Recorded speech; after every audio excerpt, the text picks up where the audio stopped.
Hi hello welcome to Suman TV. నేను మీ రోషన్. ప్రస్తుతం కర్నూలులో బస్సు ఘటన వినగానే నిజంగా యావత్ 2 తెలుగు రాష్ట్రాలలో అందరికి కూడా కళ్ళమ్మటి కన్నీళ్ళు ఆగట్లేదు. ఎందుకంటే అందరూ దీపావళి ఫినిష్ చేసుకొని బెంగుళూరుకెళ్ళిపోయే వాళ్ళందరూ కూడా అదే బస్సులో దగ్ధమైపోవటం నిజంగా ఆ న్యూస్ వినగానే చాలా కలచివేసింది మనసు అందరిని కూడా. But AP transport minister Ramprasad Reddy గారు గూడా పొద్దున నార్మల్ కాల్‌లో మాట్లాడేటప్పుడు ఆ సిట్యుయేషను అక్కడున్న పరిస్థితులు చూస్తుంటే నిజంగా కంట్రోల్ చేసుకోలేకపోయానండి. చాలా ఎమోషన్ నేనే గురయ్యానని జెప్పేసి అన్నారు. అంటే అది ఎంతగా అక్కడ బస్ కాలిపోయిందో మనకు అర్థమవుతుంది. ఫోటోలు, వీడియోలు చూస్తుంటేనే మన వల్ల అవ్వట్లేదు. ఎంతోమంది చిన్న పిల్లలు, పెద్దవాళ్ళు ప్రతి ఒక్కళ్ళు కూడా ఆ బస్సులో ఎక్కడా కూడా అంటే అది వోల్వో ఏసీ బస్ అవ్వటం వల్ల గ్లాసెస్ పగలగొట్టుకొని వచ్చే టైం గూడా లేదు. ఒక్క నిమిషంలోనే మొత్తం కాలిపోయిందని చెప్తున్నారు. ప్రెజెంట్ ఆ లొకేషన్‌కెళ్ళి మినిస్టర్ గారు రిటర్న్ అయ్యారు. ఒకసారి మనతో పాటు అందుబాటులో ఉన్నారు. ట్రాన్స్‌పోర్ట్ మినిస్టర్ రాంప్రసాద్ రెడ్డి గారు. ఆయనతో మాట్లాడదాం. నమస్తే అండి. నమస్తే రోషన్ గారు. నమస్తే అండి. నిజంగా చూస్తుంటే చాలా చాలా బాధ అనిపిస్తుంది. ఎందుకంటే బిఫోర్ చాలా సంఘటనలు జరిగాయి. ఇలాంటి సంఘటనలు కానీ దాదాపు 80%, 90% అందరూ కూడా బయట పడ్డవాళ్ళే. 10% మాత్రమే ఏదో బర్నింగ్స్ చనిపోవడం చూసాం కానీ ఈసారి దాదాపు 80-90% చనిపోయారు అనే ఒక వార్త అయితే బయటకు వినిపిస్తుంది. మీరైతే ఘటనా స్థలానికి వెళ్లారు కాబట్టి అసలు ఏంటి సార్? ఏం జరిగింది? ఎంతమంది సేఫ్ అయ్యారు? ఎంతమంది అసలు చనిపోయారు? ఎంతమందికి బర్న్స్ అయినాయి అసలుకక్కడ? చాలా దురదృష్టకర సంఘటన అది మన ఆంధ్ర గడ్డపైన జరగడం అండి. 19 మెంబర్స్ చనిపోయారండి. అక్కడే 19 మెంబర్స్ చనిపోయారు. ఒక మిగతా వారందరూ సేఫ్ అండి. వాళ్ళకైతే చిన్న చిన్న గాయాలు తప్పక ఏం లేవండి. బట్ నే ఏదంటే బాధాకర విషయం ఏమంటే ఎవరైతే సర్వైవ్ అయ్యారో వాళ్ళకి వాళ్ళ పరిస్థితి అట్లా పక్కన పెడితే చనిపోయిన వాళ్ళైతే మాంసం ముద్దలైపోయారు. దీనికి అంటే దీని ఎట్లా జరిగింది ఏమనే దాని విషయానికొస్తే చానా ట్రాజిడిక్. చనిపోయిన వాళ్ళందరూ లైక్ మాంసం ముద్దలాగా తయారైపోయారు. దీనికి మెయిన్ కారణం ఏందంటే ఇంత తీవ్రతకు కారణం ఒకటే అండి. ఇన్సిడెంట్ జరిగిన టైం ఒకటి. ఫస్ట్ మనము ఆ టైం అంతా నిద్రలేకపోయే టైం కాబట్టి ఆ టైంలో 2:30, 3:00 అంటే చాలా మంది గాఢ నిద్రలో ఉంటారు కాబట్టి ఇంత సివియారిటీ ఉండేదానికి కూడా అదే కారణం అండి. First thing. రెండోది ఏంటంటే ఈ బస్సులు నైట్ స్లీపర్ బస్సులు డిజైన్ ఎలాగుంటుందంటే మీ అందరికీ తెలుసండి. ఎవాక్యుయేషన్ అనేది అంత ఈజీగా జరగదు.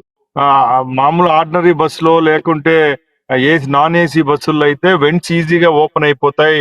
ఆ డోర్స్ వచ్చేస్తాయి. ఈజీగా ఎవాక్యుయేట్ చేయొచ్చు ఏదైనా ఇన్సిడెంట్ ఇలా జరిగినప్పుడు. బట్ ఇది స్లీపర్ బస్ అంటే నీకు ఎయిర్ బయట నుంచి రాకుండా అంత క్లోజ్ సర్క్యూట్ ఆకట్టు ఉండడం వల్ల ప్రమాదం అనే తీవ్రత చాలా ఎక్కువగా ఉండే పరిస్థితి వచ్చిందండి ఇక్కడ. సారిగా బ్లాస్ట్ అయింది అని చెప్తున్నారు. కానీ ఆ బ్లాస్ట్ కూడా ఏదో టైర్ పేలిపోయిందేమో అంటే ఆ భ్రమలో కొంతమంది ఉండిపోయారు అంటున్నారు. కొంతమంది ఏమో అది తొందరగా గ్రహించి మంటలు చెలరేగాయని చెప్పేసి గ్లాసులు కూడా పగలగొట్టుకొని 4-5 బయటకు వచ్చిన వాళ్ళు కూడా మన ఛానల్తో కూడా మాట్లాడటం జరిగింది. కానీ ఎందుకని సార్ అంత పెద్ద ప్రమాదం? బ్లాస్ట్ అంటే ఏం జరిగింది అసలుకి?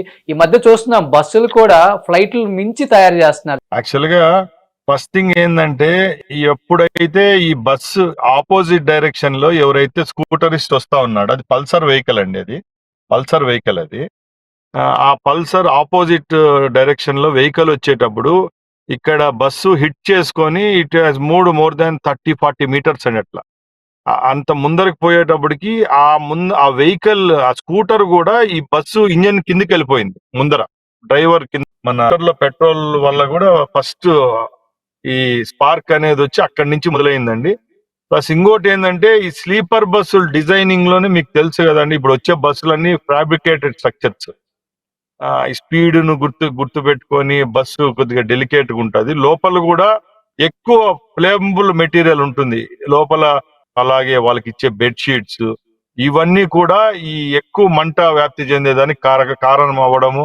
అక్కడ ఫస్ట్ స్టేజ్ లోనే వీళ్ళు ఏమంటారు తేలుకుండే లోపలే ప్రమాదం జరిగిపోయింది. కానీ ఒక్క నిమిషంలోనే బ్లాస్ట్ అవటం అనేది నిజంగా మీరు చెప్పేది చూస్తుంటే అంటే ఒక బైక్ ఆ బస్సు కిందకి వెళ్తేనే ఇంత ప్రమాదం జరిగింది అంటే డ్రైవర్ అప్రమత్తం అని చెప్పుకోవచ్చా? లేకపోతే సార్ ఇప్పుడు ప్రాథమిక మాకైతే ఏదైతే సంథింగ్ ఈ 5-6 గంటల్లో వచ్చిన రిపోర్ట్స్ పరంగా ఏముందంటే ఎప్పుడైతే ఈ బైక్ ఆపోజిట్ డైరెక్షన్ లో వచ్చిన బస్సు కొట్టడంతో ఆ డ్రైవర్ కూడా ఇస్త్రీ పక్కలకు పడిపోయి ఆ స్కూటర్ వచ్చి బస్ కిందకి వెళ్ళిపోయింది. ఆ బస్సు కిందకి వెళ్ళిపోవడం వల్ల అక్కడ ఆ పెట్రోల్ ట్యాంక్ బస్ట్ కావడము, అది బస్ అంతా వ్యాపించడము. సేఫ్ గా బయట పడ్డారా అండి ఈ బస్సు డ్రైవర్ అనే అతను?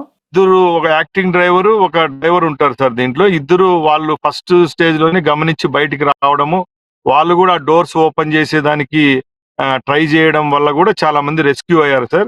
చాలా మంది బ్యాక్ డోర్ పగలగొట్టుకొని కిందికి దుంకడం వల్ల ఒక 5 మందికి లెగ్ ఇంజరీస్ జరిగాయండి. Leg injuries. కానీ డ్రైవర్ అనేవారు అప్రమత్తంగా ఉన్నాడు. బైక్ ఎప్పుడైతే బస్ కిందకి వెళ్ళిందో తనకి డౌట్ వచ్చింది, డెఫినెట్ గా ఏదో జరగబోతుంది. కానీ అతను ఎందుకు పెద్దగా కేకలేసి అలర్ట్ చేయలేకపోయాడు ఆ టైంలో? ఎందుకంటే ఎంత నిద్రపోతున్నా, ఎంత గాఢ నిద్రలో ఉన్నా బస్సులో ఒక చిన్న కేకేసినా వినపడుతుంది. అంటే డ్రైవర్ ఎందుకు అంత అప్రమత్తం చేయలేకపోయారు ప్రయాణికుల్ని? ఎంతమంది, మీరు దాదాపు 18 మంది మాంసం ముద్దలైపోయారు అంటే. మాంసం ముద్దలై, అవునండి అవునండి. ఒక్క నిమిషం. కానీ గవర్నమెంట్ సైడ్ నుంచి కానీ, లేకపోతే కావేరీ ఆ ట్రావెల్స్ కాబట్టి వాళ్ళ సైడ్ నుంచి కానీ, ఇంతమంది శతగాత్రులు ఉన్నారు, చాలా మంది చనిపోయిన వాళ్ళు ఉన్నారు, ఎలాంటి భరోసా ఇవ్వబోతున్నారు అసలు? అంటే దీంట్లో క్లారిటీగా ఉన్నామండి. యాక్చువల్ గా ఇది మన ఆంధ్రప్రదేశ్ భూభాగంలో జరిగింది కాబట్టి మా ముఖ్యమంత్రి గారు ఆయన ఇప్పుడు ఫారిన్ ట్రిప్ లో ఉండడం ఒకటి, ఆయన మార్నింగ్ 4:30 నుంచే సార్ మమ్మల్ని అందరినీ అటెన్షన్ లో మేమందరం ఇక్కడ స్పాట్ కి రావడం, నేనైతేనేమి, హోమ్ మినిస్టర్ అయితేనేమి, డీజీపీ గారు, ఇక్కడ లోకల్ కలెక్టర్, ఎస్పీ కూడా యాక్ట్ చేయడం జరిగింది. ఫిర్మ్ యాక్షన్ తీసుకోవడంతో ఎవరైతే ఇంజూర్డ్ పర్సన్స్ ఉన్నారో వాళ్ళందరినీ హాస్పిటల్కి చేర్పించడం జరిగింది. అలాగే అక్కడ ఉన్న బాడీస్ ని కూడా అప్పటికప్పుడు తీసేసి అక్కడే ఒక టెంట్ ఏర్పాటు చేసి ఫోరెన్సిక్, అలాగే ఎవరైతే డాక్టర్స్ ఉంటారో వాళ్ళందరినీ పిలుచుకొని రావడము, వీళ్ళకి ఫోరెన్సిక్ ఏదైతే అది ఉంటుందో ట్రీట్మెంట్ అది కండక్ట్ చేయడం జరిగిందండి. ఇప్పుడు బాడీస్ కూడా బాక్సుల్లో ప్రిజర్వ్ చేసి పెడుతున్నాము. ప్లస్ దీంట్లో మెయిన్ థింగ్ ఏంటంటే సార్, దీంట్లో ఎవరైతే చనిపోయారో కేవలం ఆంధ్రప్రదేశ్ వాళ్ళే కాదండి. వీళ్ళు 5 పీపుల్ బిలాంగ్స్ టు కర్ణాటక, కొందరు తెలంగాణ వాళ్ళకి సంబంధించిన ఉన్నారు కాబట్టి ఆ గవర్నమెంట్స్, ఆ ట్రాన్స్పోర్ట్ మినిస్టర్లు, అక్కడ ఉన్న ముఖ్యమంత్రి గారితో కూడా మాట్లాడడం జరిగింది. మేము ఒక కోఆర్డినేషన్ అక్కట్టు ఫామ్ అయ్యి ఎవరెవరికి రేపు ఆ ఫ్యామిలీస్ ఎవరైతే డిసీజ్డ్ అలాగే చనిపోయిన కుటుంబాలు ఉన్నాయో వాళ్ళందరికీ ప్రభుత్వాల ద్వారా అయితే మేము తప్పకుండా వాళ్ళకి ఏం అందించాలో అందించేదానికి సిద్ధంగా ఉన్నాం. ఈ కావేరీ ట్రావెల్స్ నుంచి ఏమన్నా స్పందించారండి? దానికి సంబంధించిన సంస్థలు చైర్మన్ గానీ, ఎండి గానీ, సిఇఓలు గానీ ఎవరైనా మాట్లాడటం జరిగిందా గవర్నమెంట్ తో? సార్ దీని విషయానికి వస్తే ఈ కావేరీ ట్రావెల్స్ అనేది ఏదో పెద్ద ట్రాన్స్పోర్ట్ ఏం కాదు sir. I think they own 5-6 buses అంతే. దాంట్లో ఏమైందంటే ఎవరి బస్సు గురించి మా ట్రాన్స్పోర్ట్ డిపార్ట్మెంట్ దగ్గర డేటా ఉంటుందండి. ప్రతి ఒక్క దాని మీద డేటా ఉంటుంది. ఇప్పుడు కూడా మన కర్ణాటక మినిస్టర్ గారు ఫోన్ చేస్తున్నారు, మీ ముందర చూడండి, రామలింగారెడ్డి గారు ఫోన్ చేస్తున్నారు. 3 గవర్నమెంట్స్ కోఆర్డినేట్ చేస్తున్న ఈ దురదృష్టకరమైన సంఘటనలను ఓవర్కమ్ అయ్యేదానికి we're planning to come up. Karnataka government కూడా పాజిటివ్ గా ఉంది. అందుకని వాళ్ళ ఆల్రెడీ ఇప్పుడు Telangana government they have announced 5 lakhs for the death person and వాళ్ళ ఫ్యామిలీస్ కి, అలాగే దెబ్బలు తగిలిన వాళ్ళకు 2 లక్షల రూపాయలు వాళ్ళు ఇవ్వడం ప్రకటించామని ఇప్పుడే నాకు పొన్నం ప్రభాకర్ గారు తెలంగాణ మినిస్టర్ గారు ఫోన్ చేసి చెప్పడం కూడా జరిగిందండి. ఇంకా మా ముఖ్యమంత్రి గారు అయితే పూర్తిగా from morning hour to hour he is monitoring the system. ఇక్కడ మా వ్యవస్థ అంతా ఇక్కడే ఉంది కాబట్టి మన ఆంధ్ర నుంచి ఎవరైతే చనిపోయినారో, క్షతగాత్రులు ఉన్నారో వాళ్ళకి తప్పకుండా ప్రభుత్వం అనేది ఆదుకుంటుందని మా ముఖ్యమంత్రి గారు ముందే చెప్పడం జరిగింది. కానీ మీరు ఒక మాట అన్నారండి, నిజంగా మాంసం ముద్దల్లాగా తయారైపోయారు, ఒక్కొక్క బాడీని చూస్తుంటే అంత బాధ అనిపిస్తుంది అన్నారు. అంటే అట్లీస్ట్ అంటే బాడీ ఎవరిదో అనేది గుర్తుపట్టని పరిస్థితులలో ఉందా ప్రెసెంట్ అక్కడ డెడ్ బాడీస్ పొజిషన్? అసలుకి 100% ఎవరైనా ఒప్పుకోవాలండి. ఇప్పుడు మనకుండే system advanced technology DNA test ఉంది కాబట్టి ఈ డిఎన్ఏ టెస్ట్ ద్వారా, అలాగే వాళ్ళకు సీట్లు ఎక్కడైతే వాళ్ళ బాడీలు మేము గుర్తించామో ఆ సీట్లలో వాళ్ళకు ఆల్రెడీ రిజర్వేషన్స్ లో సీట్ ఇచ్చింటారు కాబట్టి వాళ్ళ బాడీలో ఉన్న ఆర్నమెంట్స్ కానీ, వాళ్ళ ఫింగర్ రింగ్స్, కాళ్ళకు ఏమన్నా అట్లా ఇవన్నీ బట్టి వీ కెన్ అనలైజ్ ఎవరిది బాడీ అనేది అయితే అనలైజ్ చేయొచ్చు. ఇప్పుడు ఓవరాల్ గా అయితే 18 మెంబర్స్ చనిపోయారు, మిగతా వాళ్ళందరూ సేఫ్ ఉన్నారని చెప్తారు మీరైతే? అవునండి అవునండి అవునండి. ఓవరాల్ గా మొత్తం బస్ లో ఎంతమంది ట్రావెల్ చేస్తున్నారండి? 40 పైన అంటున్నారు మొత్తం కూడా. సార్ 39 మెంబర్స్, ఓన్లీ ప్యాసింజర్స్ 39 మంది, 2 డ్రైవర్లు అండి. 20 మెంబర్స్ ఉన్నారు ఇంకా. అవునండి అవును. సో వాళ్ళందరూ సేఫ్ ఉన్నారని చెప్పుకోవచ్చు. అందరూ సేఫ్ అండి. వాళ్ళు మేజర్ ఇంజురీస్ ఎవరికి లేవండి. 4 బ్యాక్ డోర్ లో దుంకడం వల్ల వాళ్ళ కాళ్ళు, ఒక అబ్బాయికి 2 కాళ్ళు ఇరిగాయి. ఇద్దరికి వచ్చి ఒక్కొక్క కాలు ఇరిగింది, మిగతా వాళ్ళకి చిన్న చిన్న గిచ్చులు ఉన్నాయి. ఒక 12 మంది అయితే దే ఆర్ సేఫ్, ఏం లేదండి వాళ్ళు. At least injured small so thing.